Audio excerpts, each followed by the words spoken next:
We discussed already today this unfortunate news that Mr. Navalny was detained immediately after his return to Moscow from Berlin, and therefore he is prevented from participation in the hearing.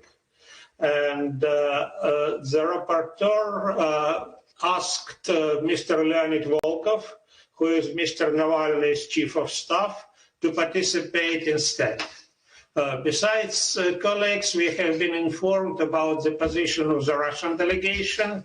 Yesterday, I received a letter from the head of the Russian delegation, Mr. Tolstoy, and following his request, the letter was circulated to all members of the committee. And besides, we heard an intervention of Mr. Bashkin on the same issue.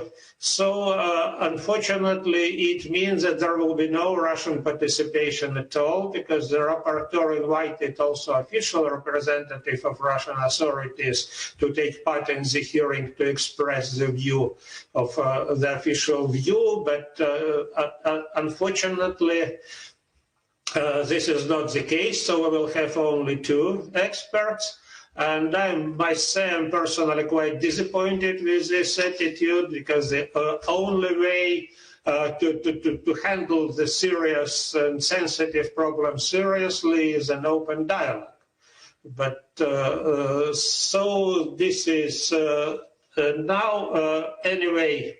Let's start our hearing, and first I give the floor to the rapporteur, Mr. Mayer, for a brief introduction to the hearing. So, Jacques, please, vous avez la parole.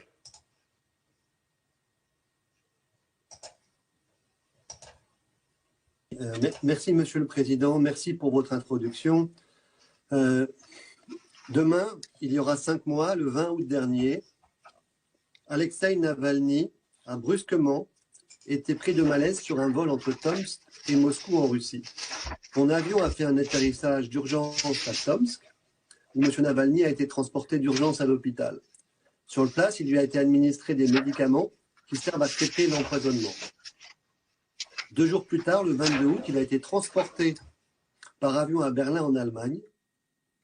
Puis, 2 jours après, l'hôpital de Berlin a annoncé qu'Alexei Navalny était traité pour un empoisonnement par un agent neurotoxique. 1 semaine plus tard, le gouvernement allemand a annoncé qu'il avait trouvé des traces d'un agent neurotoxique du groupe Novichok dans les échantillons de M. Navalny. Depuis octobre, l'Organisation pour la prévention des armes chimiques, l'OIAC, a confirmé ce résultat. Le terme Novichok fait référence à un groupe d'agents neurotoxiques militaires développé en secret par l'Union soviétique à l'époque. Selon la Convention sur les armes chimiques, tous les stocks de Novichok auraient dû être détruits. Le développement et la production des agents neurotoxiques Novichok auraient dû cesser. Or, le Novichok reste utilisé. En novembre 2019, M. Skripal, sa fille et d'autres personnes ont été empoisonnés par un agent de type Novichok à Salisbury, au Royaume-Uni. 2 familles d'agents neurotoxiques ont alors été ajoutées au tableau 1 de la Convention sur les armes chimiques.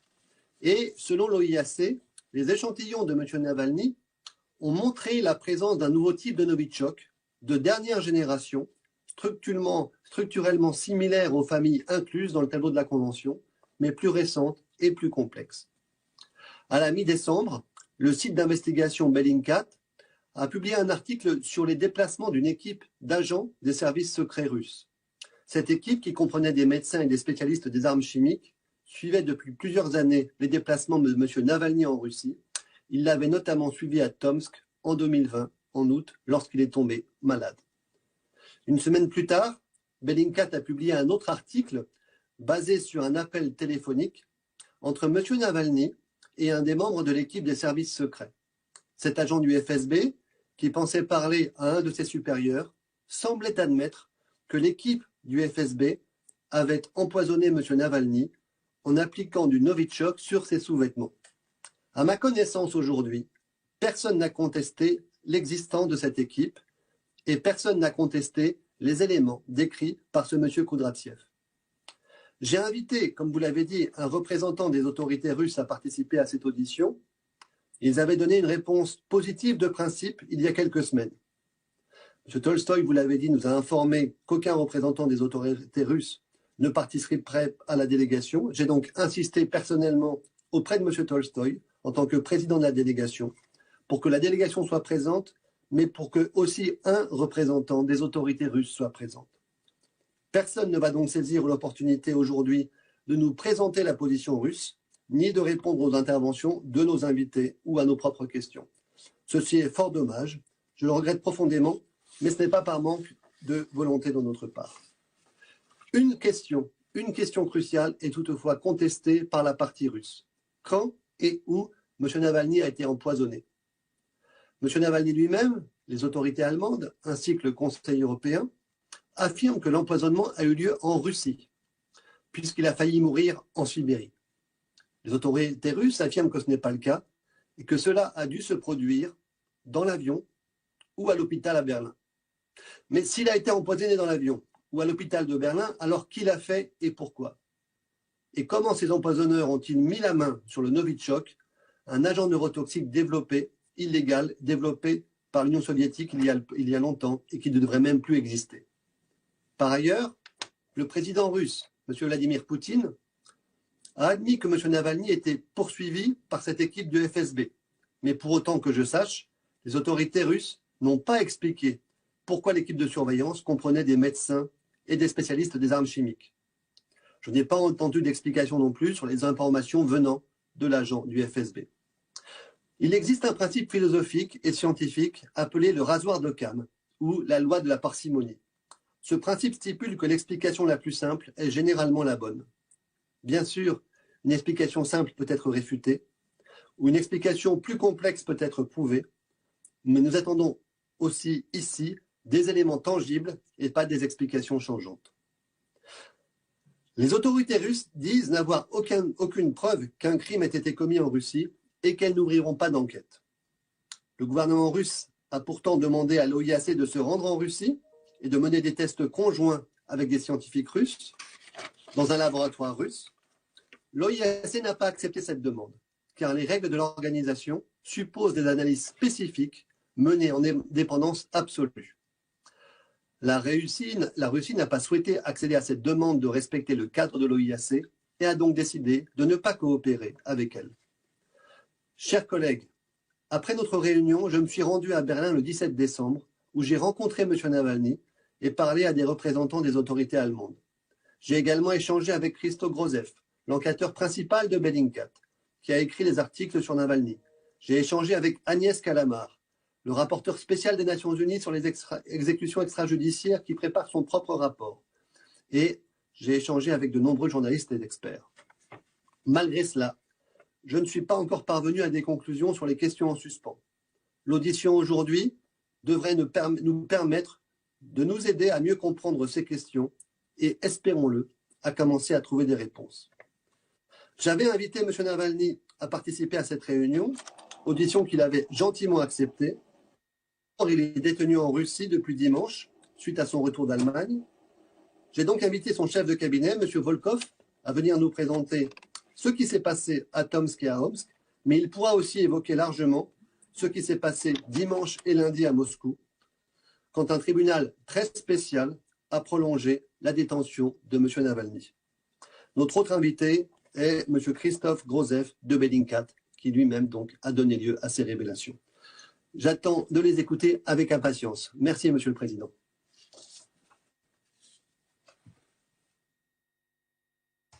Thank you, Jacques. And now I welcome the participants of our meeting. As the rapporteur said, the first is Mr. Leonid Volkov, who is the Chief of Staff of Aleksey Navalny, and another participant is Christoph Grozev from Bellingcat, lead investigator of Bellingcat. So, Leonid, please ask for the floor.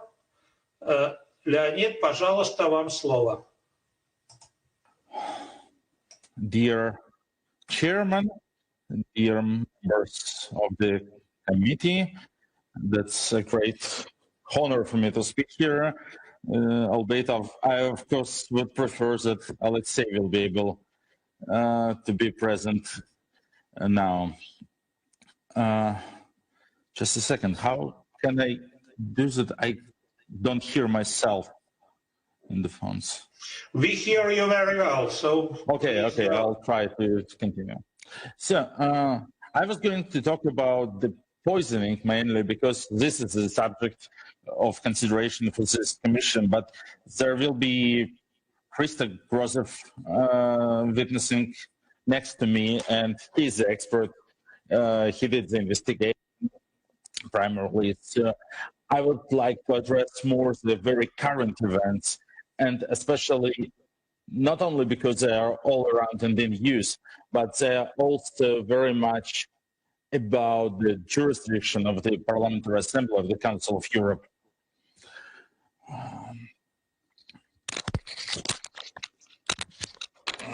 Aleksey Navalny is not just in jail now. He's not just an ordinary political prisoner. We have to stick to the facts and to the reality. Despite the news from Russia can actually drive anyone crazy by being so irrational, we still have to be reminded of two very plain and simple things. President Putin ordered to kill Aleksey Navalny, his main political opponent, ordered to kill him, poisoning him with a Novichok chemical agent. And the guilt of Mr. Navalny, for which he is now imprisoned, is a guilt that he dared to survive. And not only to survive, but to participate in the investigation of his own poisoning. Take a short break. The interpreters have a problem. To reveal all the existing scheme that Russia still develops prohibited chemical weapons, that Russia has at least one and maybe several FSB stewards who actually go after opposition figures, and not only opposition figures, as it will be revealed into further parts of the investigation, just trying to remove him from life. The Novichok poisoning is a poisoning which, if successful, looks like a heart attack, looks like something that you can't really reveal and prove. And it was just a chain of very unlikely coincidences that Mr. Navalny managed to survive here. I was told that the sound quality is very bad now.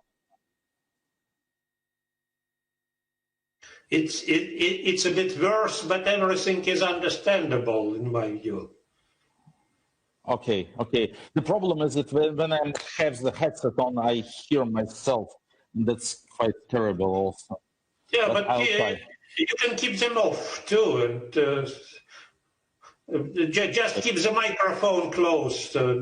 Yeah, I'm sorry. When we did the test, everything was fine. Okay.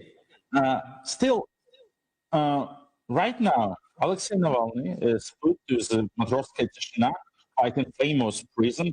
It's, for instance, the prison where Sergei Magnitsky was tortured to death and died in 2009. And technically, Aleksey Navalny is in the Matrosskaya Tishina prison not because of his poisoning and not because of the investigation, but formally, he is there on a so-called Ifrochet case. Ifrochet, the French corporation, Aleksey Navalny allegedly violated the terms of his probation term because while he was on his treatment and rehabilitation in Germany, he didn't come twice a month to the local initiatory service in Moscow, to make the necessary checks. Even according to the Russian law, it didn't give a legal ground for the Russian court to imprison him. And still, they conducted a real kangaroo court yesterday at the police station, which was really ridiculous, which actually caused some unrest even among pro-Kremlin-minded lawyers and legal experts. Leonid, I am very sorry. Please make sure that your language selector is put to floor. Is it the case? Because maybe this... Maybe this is... Yeah. That was the problem. I'm so sorry. Please, better late than never. Please do it now. Okay. That was my mistake, because I'm listening to Mr. Mayor and put it to English to hear. Oh my God, I'm so sorry. No, So, go ahead. The ЕХХ case was started based on allegations of managers of French corporation, which have been pressurized through the FSB in 2012. Later, the company ЕХХ made an audit and confirmed there was no harm done, no material damage, but still the company never revoked its statement and never apologized. So it actually agreed to its role to be to be instrumentalized by Putin to help it get rid from his main opponent. Back in 2014, when Aleksey was sentenced to a probation sentence on the ЕХХ case, and now again. And that's actually the way how this export of corruption and malpractice from Russia to Europe works. And there is something we should think of. The ЕХХ verdict was acknowledged to be illegal and unlawful by the European Court of Human Rights back in 2007. Russia not only accepted this judgment of the European Court of Human Rights, Russia paid to Oleg and Aleksey Navalny the compensations which were ordered by the European Court of Human Rights. This makes yesterday's arrest, imprisonment of Alexei on the same case even more cynical, not only in terms of Russian legal system, but also in terms of European European international legal system. So he is now in the prison because he kind of violated the terms of a probation sentence of 2014, which has been already reverted by the European Court of Human Rights. So in my opinion, here and now, the Europe and the Parliamentary Assembly could actually, I think, do more than just be gravely concerned and offer moral support. So right now, Russia very cynically disregards an existing judgment of the European Court of Human Rights. Right now, Alexei Navalny is unlawfully imprisoned in Matroskaya Tishina, so he is now in the hands of those very people who poisoned him, and this, of course, puts his life into danger. I think that also should give the European Court of Human Rights to use all the existing legal mechanisms to demand for immediate release of Alexei Navalny from the prison. European Court of Human Rights already used these mechanisms during the dramatical events of August 20th, 21st, when it has been ordered that transportation of Mr. Navalny to Germany should be not obstacled and immediate, and this helped. Of course, we know for sure that the change will not come from abroad, that Russian citizens have to stand and fight for their rights and also for Mr. Navalny, and they will do. There will be rallies, and I'm pretty sure also unlawful arrests and other dramatic events, but of course people will turn out to support him. But here, in this case, I think there is a shared responsibility of the world community and European community to intervene and to help. And Russian citizens will be very thankful for this help. That's what I wanted to say to the current events, and I'm very sorry for the technical problems that ruined the first half of my intervention, but maybe if there will be questions, I'll be able to clarify something. Thank you.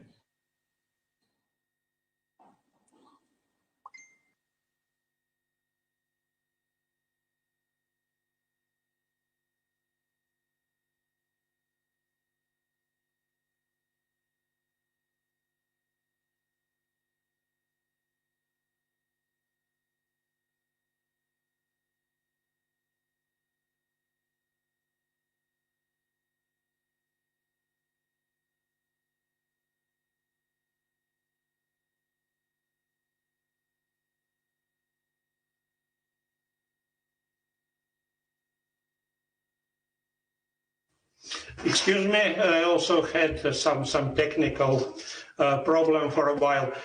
So thank you very much, Mr. Volkov, for your intervention, and in particular for drawing our attention to the problem of non-execution of the court judgment. Of course, we hope that the Committee of Ministers will take note of this, and also that our own rapporteur, Mr. Yestatio, has taken note on what you said, and will take this into account in his work with this report on execution of judgment. And now I invite to speak another participant of the hearing, Mr. Krista Grozev, the leading investigator of Bellingcat. So you requested the floor, so Krista, please, the floor is yours.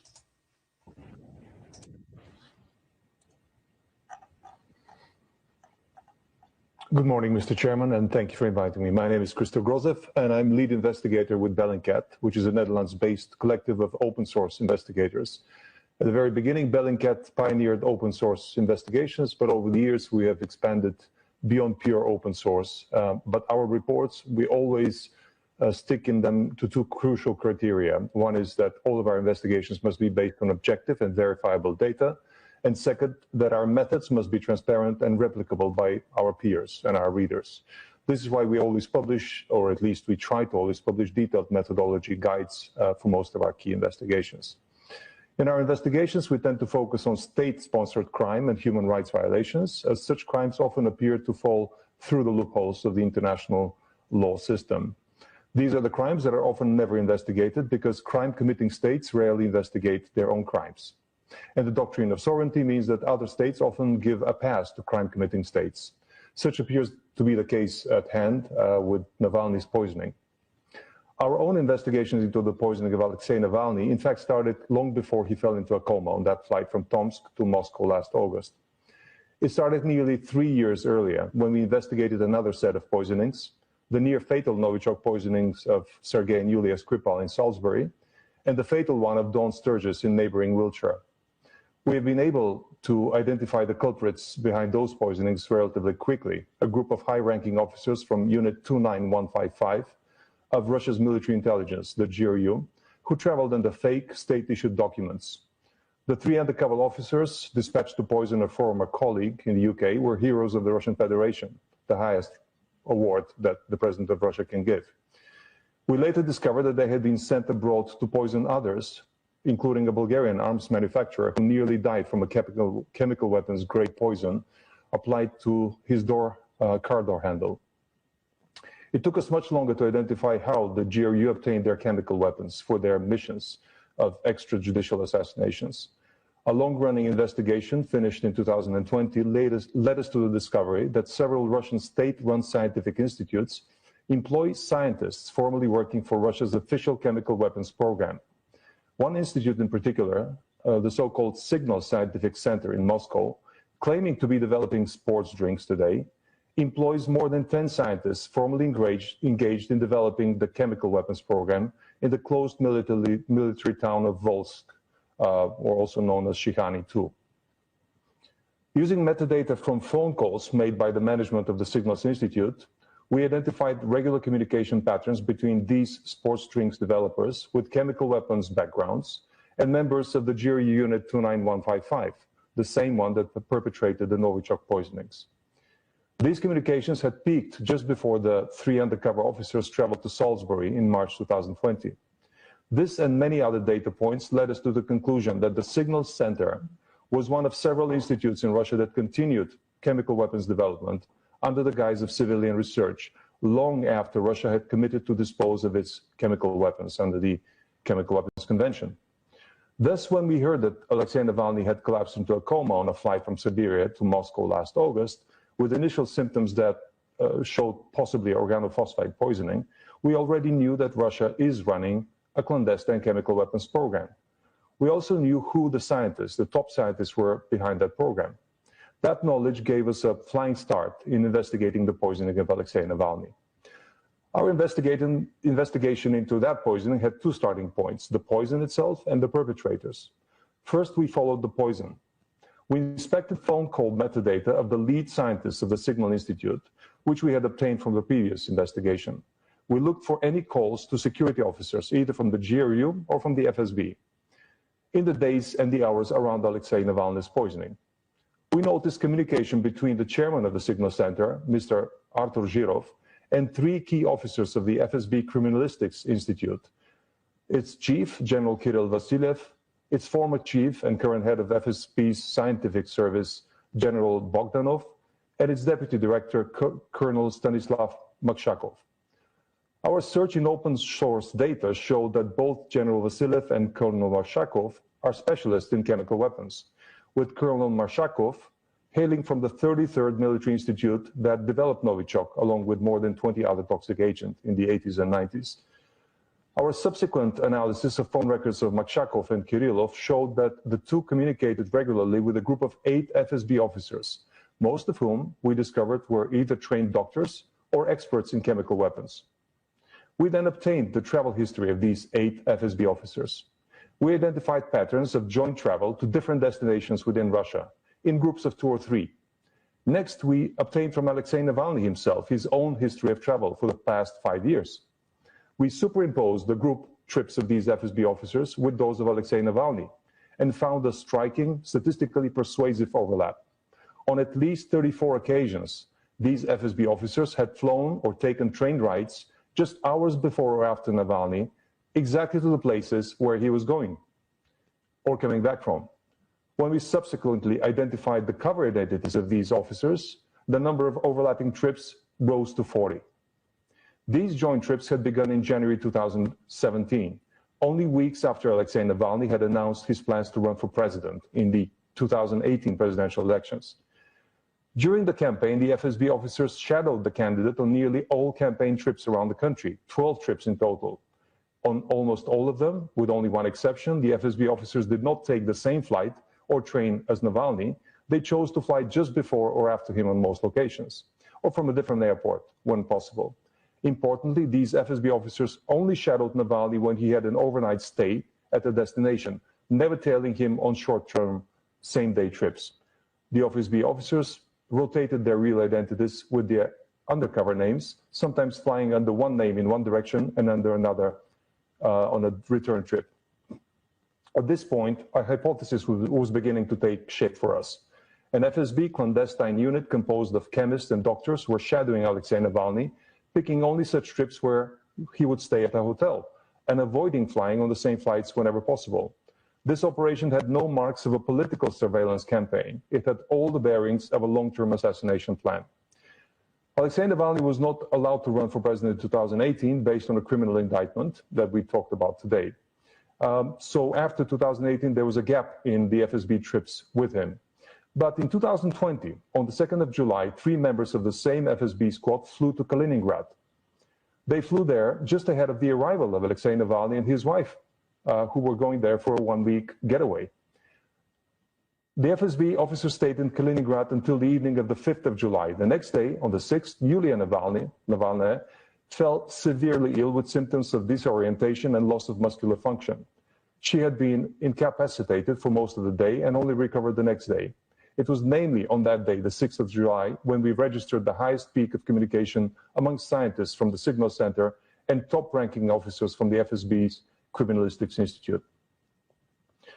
On the 13th of August, these same 3 FSB officers, Alexei Alexandrov, traveling under the fake identity of Alexei Florov, Ivan Osipov, traveling as Ivan Spiridonov, and Vladimir Panyaev, flew from Moscow to Novosibirsk.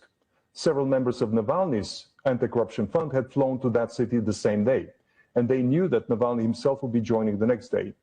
As Navalny himself was arriving in Novosibirsk, one of the officers, Mr. Alexandrov, made the mistake of turning on his telephone briefly, and we placed him exactly near the hotel where Navalny would stay later that day.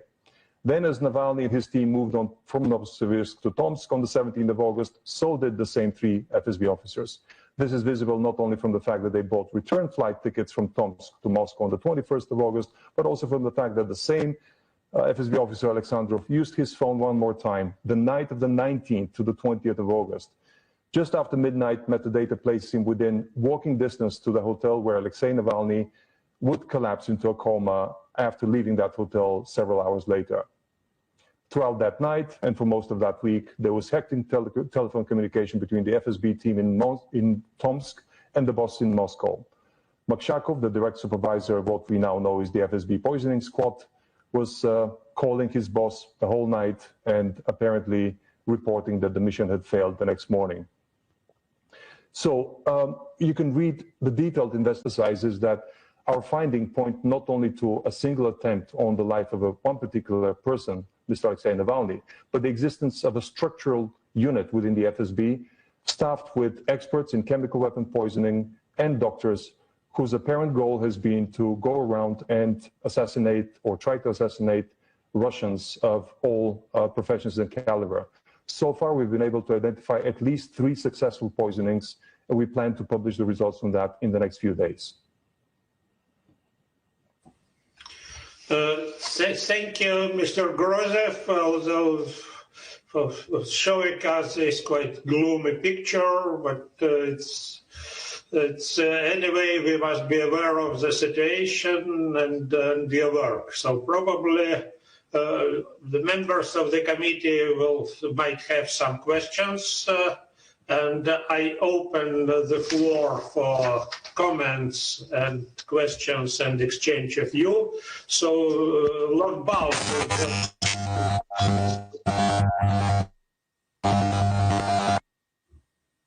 Okay, some trouble disappeared. So Lord Balf is the first on my list. Please, Richard, the floor is yours.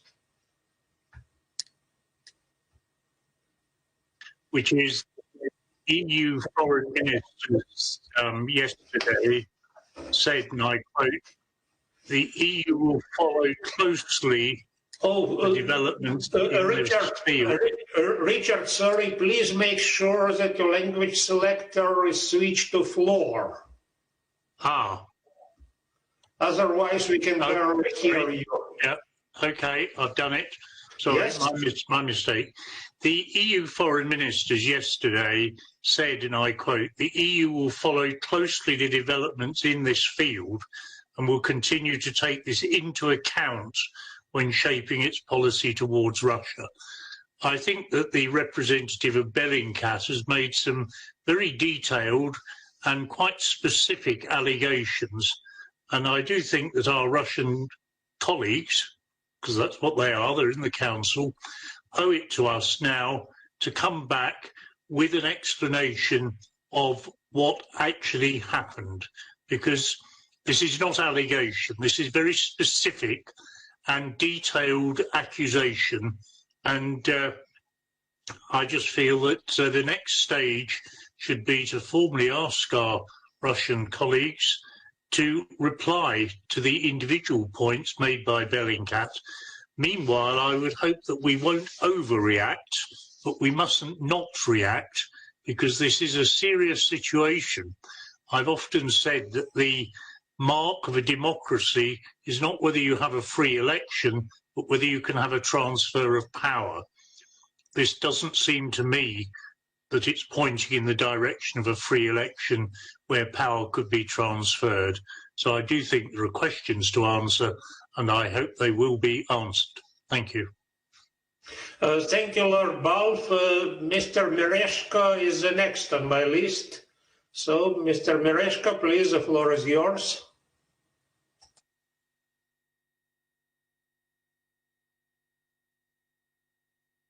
Thank you, Mr. Chairman. First of all, I think it's very telling that the Russian delegation is absent from discussion from these hearings, and which is an indication that instead of trying to prove their position, they're trying to hide something from us. That's why my question logically follows from this situation, and my question is addressed to Mr. Jacques Maire.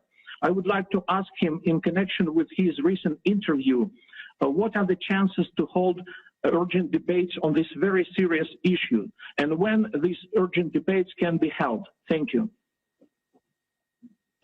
Thank you, Mr. Mereshko. So, Mr. Vlasenko is the next speaker, please. Sergei, the floor is yours. Boris, I think that the main question, the main issue is the attitude of the Russian Federation towards this situation. The attitude is the core question. So we see that's not the attitude of Mr. Tolstoy or Mr. Bashkin or Madame Rukavishnikova or whoever else. That's the attitude of the Russian state Russian Federation state towards the situation. So all of us remember the famous song of Robbie Williams, popular several years ago, Party Like a Russian. I would change just one word and we will receive dialogue like a Russian, end of discussion. So we have no discussion about the situation. We have no words from the Russian Federation. So their policy is to name something black as something white, as they did in Crimea, saying that there were no Russian troops. There were only some peaceful green people. They are saying that there were no Russian troops in Donbass. They say, oh, that's some kind of some persons from the Russian Federation, but not the regular Russian army. So that's the tactic of the Russian Federation. And that tactic will be used every time when someone will touch the sensitive question. So dialogue like a Russian, end of discussion. No discussions, no words. And the second thing which I want to talk about is the latest developments with Mr. Navalny case. So talking about that, I feel like a deja vu because we have the same situation in Ukraine when the main rival of Mr. Yanukovych's regime, Madame Tymoshenko, was under politically motivated persecution. We have totally the same situation, so I fully understand what Mr. Navalny feels. So the only difference was that Mr. Navalny's case was heard in the police department, but Madame Tymoshenko's case was heard in the cell of the pretrial detention center. So we should discuss that. That's the question of the human rights. That's not the anti-Russian, anti-someone situation. That's a question of human rights. Thank you. Thank you, Mr. Vlasenko. Sunna Eversdottir is the next speaker. Sunna, please, the floor is yours.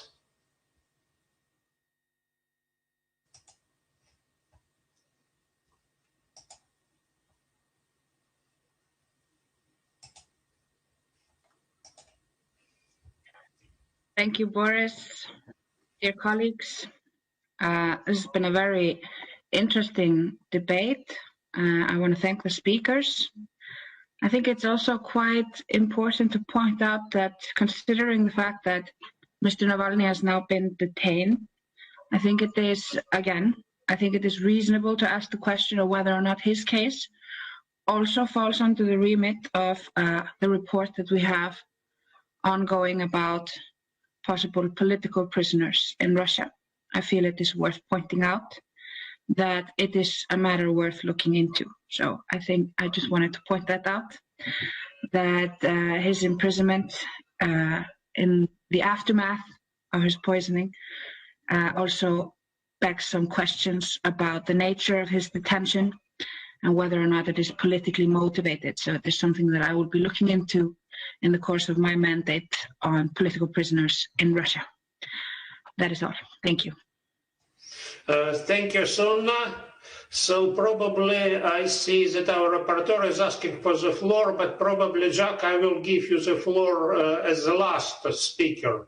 So now I give the floor to Georgi Katrougalos. Please, Georgi, the floor is yours.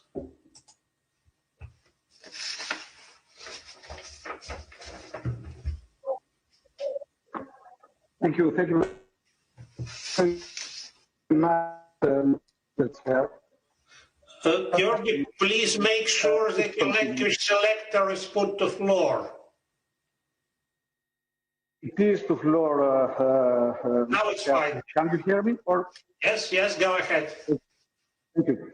My question is the following: using unknown substance, allegedly also used at the script case, the Russian authorities were Georgi, I am afraid that it will be difficult for interpreters. Could you please take the microphone closer to your mouth?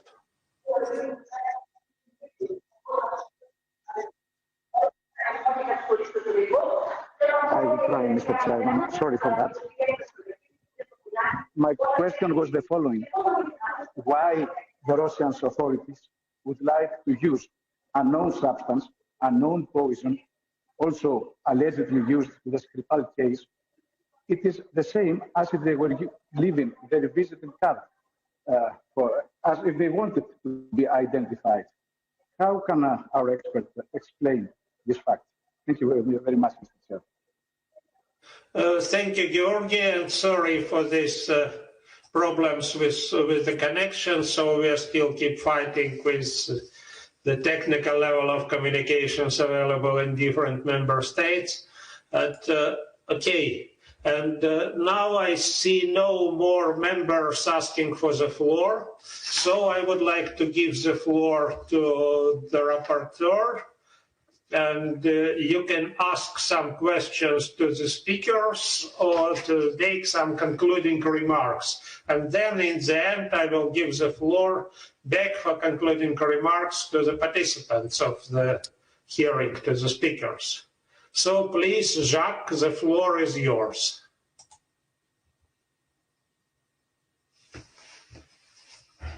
Merci, Monsieur le Président. Je ne la demande jamais avant mon tour, bien évidemment. Premier élément, une question pour Monsieur Grozev. Comment est-ce que les autorités russes ont répondu aux différents articles de Bellingcat? Est-ce qu'elles ont eu des éléments de dénégation précis? Deuxièmement, une question à Monsieur Volkov. Est-ce que Monsieur Navalny a donné son accord aux Allemands pour envoyer des échantillons biologiques aux Russes? Et dans ce cas-là, est-ce que les Allemands ont donné suite à cette demande de Monsieur Navalny? Troisième élément, concernant effectivement les aspects judiciaires, il est certain que pour répondre à la question de droit, il est certain que monsieur Navalny a fait l'objet de jugements dans le passé qui ont été considérés, notamment dans le cadre de l'affaire Kirokles, comme étant, je cite la Cour, fortement craindre que la véritable motivation des poursuites engagées contre les requérants et leur condamnation était de nature politique. Donc ça a déjà été évoqué par la Cour.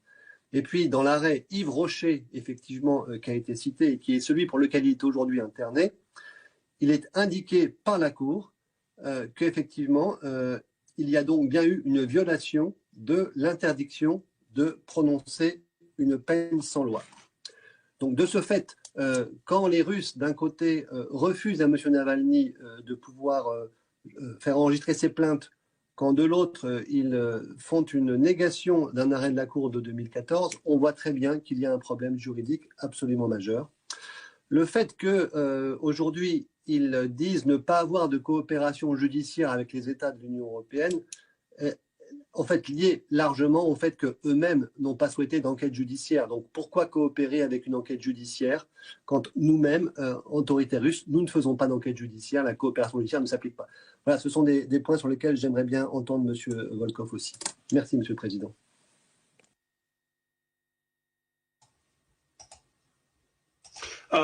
Thank you, Jack. And now I would like to give the floor back to our invited speakers. And let's go now the other way. So, Krista, would you like to answer the questions and to make your concluding remarks first? So, Krista, please, the floor is yours.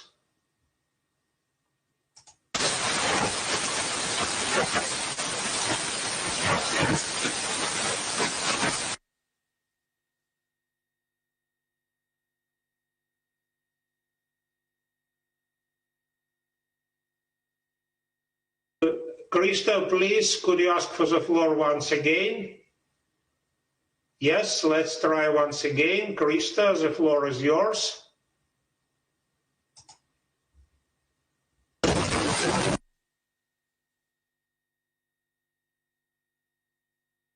It seems still something goes wrong.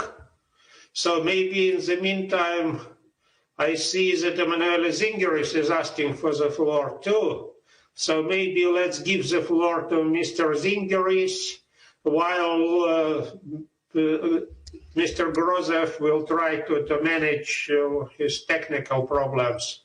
Yes, Emanuelis, please, the floor is yours. Yes, dear Chairman, dear colleagues. For those who are, dear Boris and dear members of the committee and dear guests who are long years in the committee, we remember it's only a remark from my side, and thank you for fantastic contribution from the guest side to our committee meeting. But the basic issue is, dear friends, related to our previous rapporteurships and now to Navalny. So we asked for several times our committee, Venice Commission, if you remember, about upper hand of international law and basic human rights convention in Russia Federation. And it was the basis for challenge, if you remember, in last January. The basis for challenge was issue related to the changes of Russia constitution, and now like outcome of that, we have not working Strasbourg court implementation decision in case of Navalny and other cases. We asked for cooperation with our rapporteurs from our committee, and it was no answer. I was not allowed to cross the border for Boris Nemtsov case. Probably we sent many, dear Chairman, we sent many requests to Russian Federation for cooperation. For that reason, that we achieve a critical mass in this case. And Navalny case is not only Navalny case, but is on the top of all those critical mass. I think we should be based on a very clear reaction to Navalny case, including our former approach for cooperation and to Russia Federation, and they're not answering and not letting our rapporteurs not answering for cooperation with our committee and with our assembly. For that reason, and for that reason that the main challenge, if you remember, for Russia Federation was when they will be inside of the assembly, they will implement the court, Strasbourg human rights court decisions. And this main challenge was not in satisfied way answered from Russia Federation. And okay, in special case, dear Boris, in special case, in Navalny case with Strasbourg law, we should make our political consideration on political level and react to the probably urgent debate issue to have everything in one, all our experience in one of not cooperating with our committee and our in our assembly. So that's my only remark, dear Chairman. Thank you. Thank you, Emanuelis. Indeed, I share your concerns to substantial extent, because indeed we are here in order to maintain dialogue and to cooperate and to speak about also painful and sensitive issues. So let's think all together how we can better organize this dialogue so that our assembly fulfills its role. I see no more members asking for the floor, so let's hope that Krista has coped his technical problems. So Krista, the floor is yours. Mr. Grozev, yes. No, it seems it still doesn't work properly. So, Leonid, are you ready to answer the questions and to make some concluding remarks? So, Mr. Volkov, Leonid, the floor is yours. Hello once again. I hope here we don't have technical problems. Thank you, Mr. Chairman, once again, and thank you, dear members, for your questions. So I'll try to address them all very briefly in my 2 minutes. Why did they use Novichok if it's a known poison? We don't have to do the so-called systematic survivors mistake here, I believe. Mr. Navalny's poisoning as well as Krupal poisoning are 2 well-known cases of failed Novichok poisoning, but there were very many successful attempts, as recent Bellingcat investigations revealed. So the plan was not just to kill, the plan was to kill so it could be represented as a heart attack or like some other medical condition. The plan of the perpetrators was that Alexei would die in Russia on the flight, and Russian forensic would never find anything. That's it, plain and simple. The question about Germany transmitting medical samples, our understanding is shared, as I know, by Germany, is also that a Russian citizen was assassinated in Russia, on Russian soil. So there is no legal ground for a criminal investigation in Germany. The only country that should and has to perform a criminal investigation is Russia, of course, and Russia still doesn't do it. They have denied also in Russian courts numerous our requests to launch a criminal investigation. They have dozens of samples of blood and clothes and so on. They never returned to Mr. Navalny his clothes in which he was on that near fatal flight. They never published any results of like forensic research on the samples they have. They wanted to obtain some samples from Germany, apparently to speculate, to make some more like white fog around the story, like, okay, we received some samples from Germany and there is nothing in there. That's probably what they would say. But actually, Russia has all the necessary materials, data, samples, and whatever for a successful investigation. Russia doesn't do it, and it's, I think, speaks for itself. There were more questions that I probably forgot to answer. I'm sorry, but my 2 minutes are over.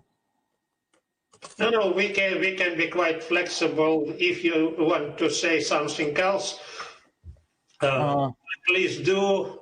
Could you please remind me of the questions that I have to address additionally? No, there were many questions, so I think the principle I did address. Maybe Krista will have something to add. Okay, спасибо, Leonid. Thank you for being with us today.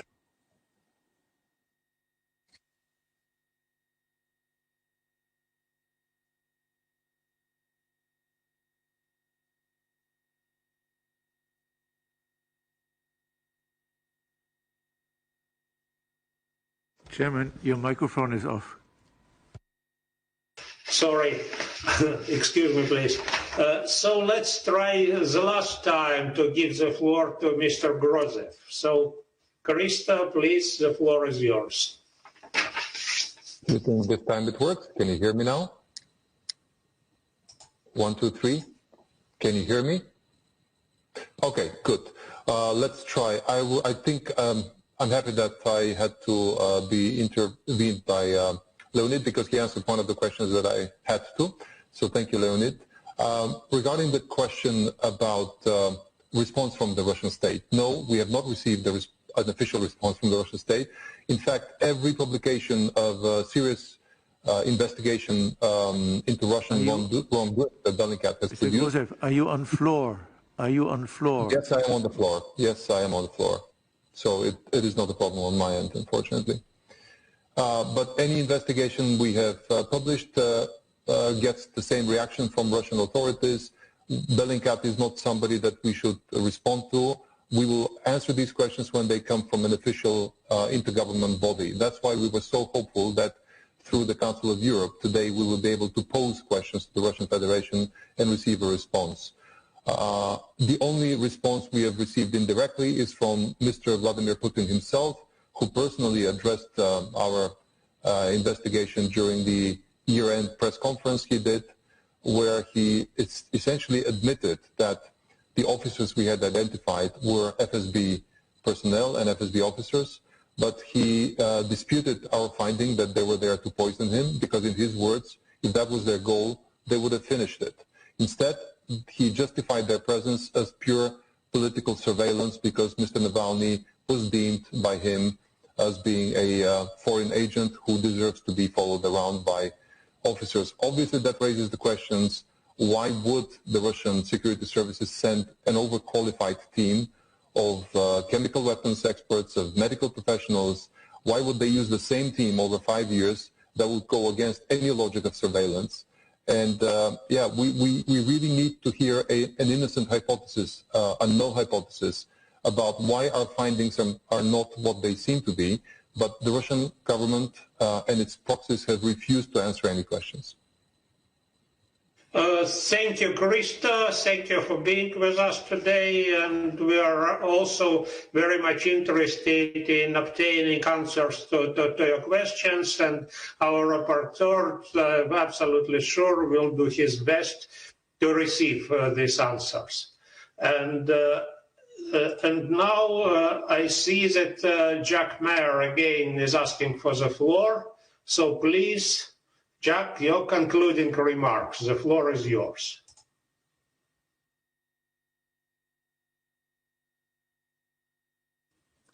Absolutely, dear President.